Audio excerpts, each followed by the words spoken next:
வணக்கம். பொங்கல் திருநாள் உருவான கதை.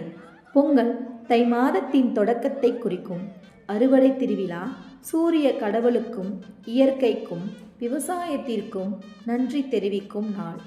முன்னொரு காலத்தில் கைலாயத்தில் சிவபெருமான் தன் வாகனமான நந்தியிடம் பூலோகத்திற்கு சென்று மனிதர்களிடம் தினமும் எண்ணெய் தேய்த்து குளிக்க வேண்டும், மாதம் ஒரு முறை மட்டுமே உணவு உண்ண வேண்டும் என்று கூறி வரச் சொன்னார்.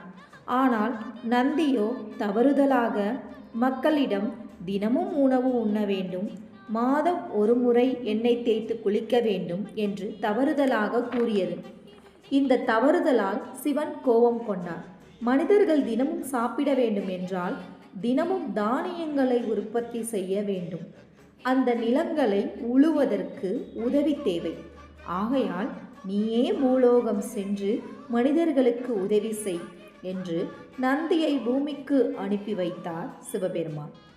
அதனால் இயற்கைக்கும் மாட்டிற்கும் நன்றி சொல்லும் விதத்தில் பொங்கல் திருநாள் கொண்டாடப்படுகிறது. அனைவருக்கும் பொங்கல் திருநாள் நல்வாழ்த்துக்கள். நன்றி.